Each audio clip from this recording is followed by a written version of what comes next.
في الهوى من صغر سني ولعوني قبل ما أجرب نصيبي في الحياة،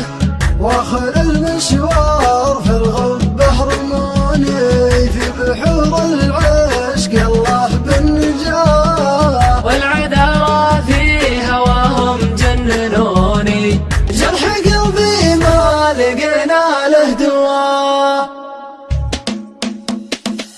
في الهوى من صغر سني ولعوني قبل ما أجرب نصيبي في الحياة، واخر المشوار في الغبة رموني في بحور العشق الله بالنجاة، والعذارى في هواهم جننوني جرح قلبي ما لقينا له دواء، واخر المشوار في الغبة رموني في بحور العشق الله بالنجاة، يردف الورمات قلبي وسيفوني صاحبي طول عليها في جفاه، في الهوايا كم ما يقطعوني من تعلق في الهوى مع سربلاه، واخر المشوار في الغبة رموني في بحور العشق الله بالنجاة، ارحموني يا حبايب وارحموني وارحموا عاشق متيم في هواه، واخر المشوار في الغبة رموني في بحور العشق الله بالنجاة، راحوا الخلان فجأة وتركوني ما لقينا في مفارقهم غناه، والعوادل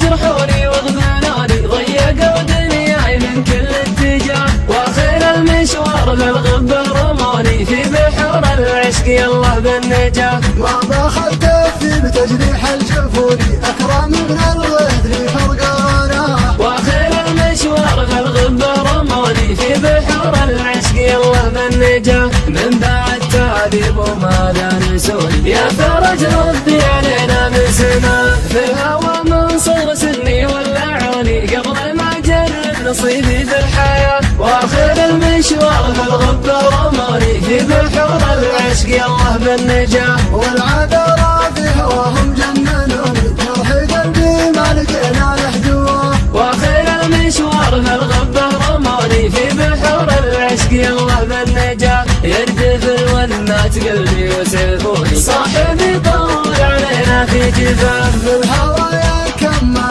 يقطعوني من تعلق في الهوى مع سربلاه، واخر المشوار في الغبة رموني في بحور العشق الله بالنجاة، ارحموني يا حبايب وارحموني وارحموا عاشق متيم في هواه، واخر المشوار في الغبة رموني في بحور العشق الله بالنجاة، راحوا الخلان فجأة وتركوني ما لقينا في مفارقهم غناه، والعوادل جرحوني وغبنوني ضيقوا دنياي من كل اتجاه، واخر المشوار في الغبة رموني في بحور العشق الله بالنجاة، ما باخذت في بتجريح الجفوني اكرم من الغدر فرقانا، واخر المشوار في الغبة رموني في بحور العشق الله بالنجاة، من بعد تعذيب وما لا نسوني يا فرج ردي علينا من سما.